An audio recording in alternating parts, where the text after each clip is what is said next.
sends its people, they're not sending their best. They're not sending you. They're not sending you.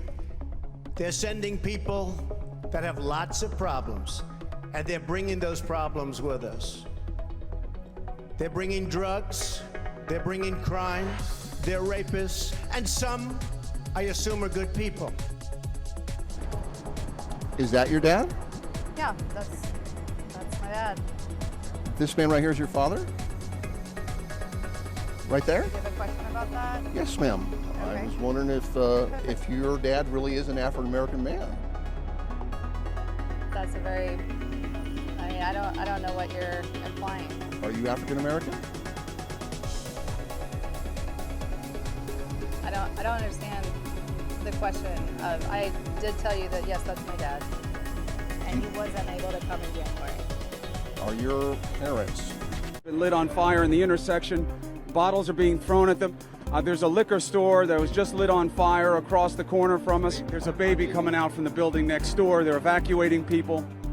How are you going to enforce a curfew? I think we're going to have to go, but thanks for the time. How are you going to enforce a curfew tomorrow when kids are out of school? This is absolutely disgusting. Stay the hell home. Go! They need to have their butts at home. They need to be in their home units with their families studying and doing something with their life. Not out here protesting about something that's not really about nothing. You looted, you stole medicine from old people and everything. Guys, we're doing this the wrong way. We were building 60 affordable apartments for senior citizens. I don't know why somebody would do this. I can't fathom nor justify why this could happen like this. This is just another example of the sad state of this city at this point. They do not respect this young man's death.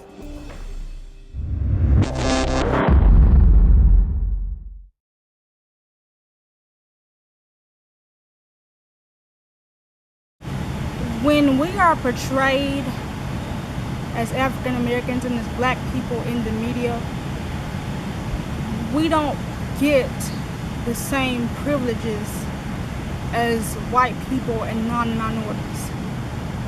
I say this because every time one of us is in trouble or one of us is killed, there's always that element of, oh, they might be a thug, or oh, they might be a gangster, or oh, they might be robbing and killing people. You know, I don't really watch national news. I don't have a TV, so I don't watch news. I mean, it's all going to be biased, and they're all trying to achieve an agenda.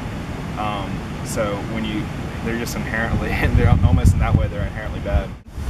They try to make, I think especially minorities, that with the protests going on, the different shootings and things, they try to make these people look like they're violent people and try to make our country turn on these groups of people because of protests or because of different situations, when in reality, this isn't how these people really are in real life. They just try to show the worst.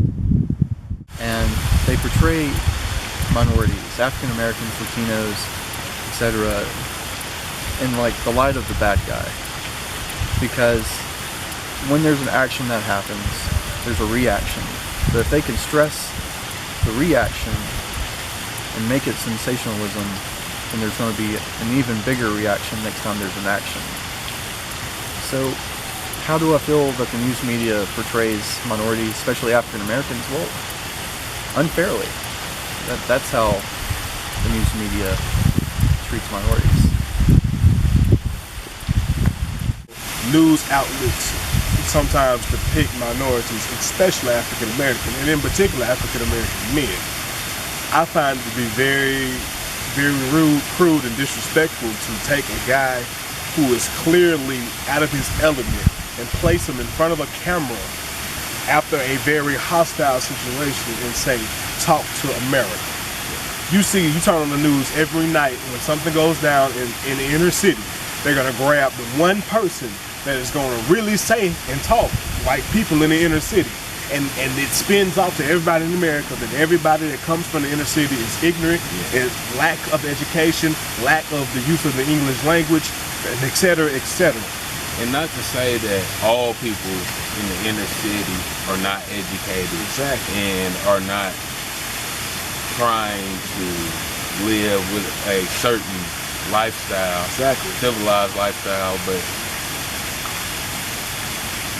at the same time, we know the statistics, and the media just seems to always try to bring those statistics to light.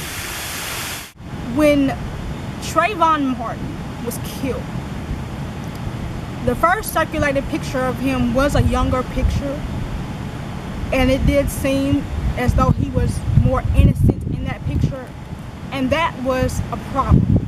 It was a problem to the non-minority masses, because it's like they don't want him to be portrayed as someone who is innocent, which in that particular instance he was. And so they came up with all these other pictures of him with a grill, or him shooting his middle finger, to do everything they could to try to portray him as someone who was worthy of killing. They always do that, and it's never the case, because no matter what anyone does, no matter what we do, it doesn't justify murder. It doesn't justify killing. Like I said, we don't get the privileges, and we're not lesser people regardless of how we are portrayed. But what the media fail to do is they fail to show the other side, because they want us as black people to feel oppressed. Think about it. How many times have we watched President Obama speak to a crowd, and the first thing that people say is, oh my goodness, this man can articulate, this man can change a mood of a crowd just by the words that come out of his mouth, the way he speaks. It's really funny that Donald Trump is running for president. He's definitely not a serious contender. I think that people are just voting for him or putting him up in the polls as a joke. I think that it's time for him to step down from the race and let somebody else come in. So I don't really have any thoughts on what he's saying, because everything he's saying is ignorant. So I think Donald Trump is kind of like that drunk uncle that comes around every Christmas. He's loud, he's rowdy, he makes fun of grandma's pecan pie, he breaks the china, and then he leaves just in time to ruin Christmas. The problem that we see is Donald Trump is actually a serious contender, and that's a scary thing. Donald Trump, who is outwardly racist, bullheaded, and could care less what you think, is running for president and actually scoring high in the polls right now. It's crazy. His views on illegal immigration are just ignorant. He wants to build a wall, and not just a wall. He wants to build a big wall, because he's a real estate developer, and that's what he does. But what he doesn't pinpoint on is most illegal immigrants come through airports and bus stations overstaying their visas. And building a wall will just be a multi-billion-dollar project that will fall down just like our interstate system is falling down. That's what I think about Donald Trump running for president. I mean, he's a person that you want to take notice and you want to analyze. He's one of those central figures that you want to be able to understand why he is so impressive. Seemingly, why is he so seemingly impressive and so successful politically and socially? Donald Trump, your parents, your mother was an immigrant. Your paternal grandparents were immigrants. So for you to say that maybe the immigrants are the rapists and the killers and they're unworthy and undeserving to be here, you have to go back and check yourself, check your history before you can comment on something else. And it's inadequate, it's not true. These people are the backbone of what this civilization is. It was built off people who are willing to work. And this is coming from a man who's never really had honest days of work in his whole life. I mean, you went to Wharton, you went to business school, and you majored in economics. But what do you know how to do with your hands? And so that's my thoughts on Donald Trump. The Confederate flag and the Nazi flag are very comparable in that to some people it's a point of pride and to some people it's a symbol of hate. But if we look at Germany, the only Nazi flag you'll find is going to be them. Quite frankly, that's where the Confederate flag belongs to. other people, because I don't think we realize sometimes that our words and our actions really hurt a lot of people, especially here in the South. But I don't stand for the Confederate flag, and I think it'd be nice if people realize that it is offensive to a lot of people. So. Flag. I mean, you have people say that they didn't really want it. The Confederates didn't really fight the war to enslave to keep alive slavery in the South. Well, the vice president of the Confederacy, he went down like South Carolina in like '61 and said, yes, this is the reason why we're fighting the war, is to keep slavery alive in the South. That's why we're fighting this war. And he's pretty explicit about that, obviously. So I don't think that's a very a true statement to say that they didn't really they didn't want to go in the Civil War. That's what a lot of conservatives say, is that they didn't want to go in the Civil War to end slavery or to keep slavery up. They just did it for states' rights issue, which one of the states' rights was awesome, obviously to keep. Racism has come a long way.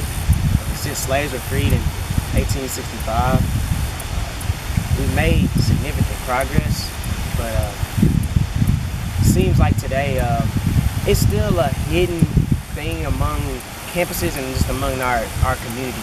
I mean, even here at UNA, you see a lot of the blacks with blacks and a lot of the whites with the whites. So slavery is, I don't think it's innate. I don't think it's a natural thing. I think that's something that is a choice. You choose to be racist, so that's something that is in somebody else's identity. There is definitely a race problem, not just on our campus, but really throughout our country, in the South, throughout our country. And I think that a lot of that comes from upbringing. I think no matter what race or background you come from, you really come up with a bias of what you think is right and wrong. So I think that as college students and future parents and leaders of our country, that it's our job to start teaching people what's right and wrong, and start not teaching hate, and teaching love towards and acceptance towards other people. I think on our campus that there is a disconnect with different groups of people, and I think that what we need to realize and how we can fix that is we can realize that we're all UNA students. That's something that ties us together, and just realizing that we have a common bond through that, and that we can all come together through that. Did you know that interracial marriage was not legal in Alabama until 2000? Now, if that isn't racism to me, then I don't know what is. To race, or regardless of what the problem is, if you see a problem, I see nothing wrong with trying to help to solve that problem.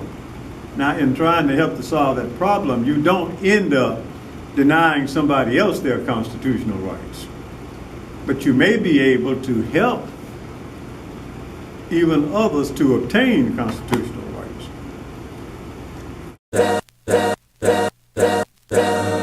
All's my life I has to fight. All's my life.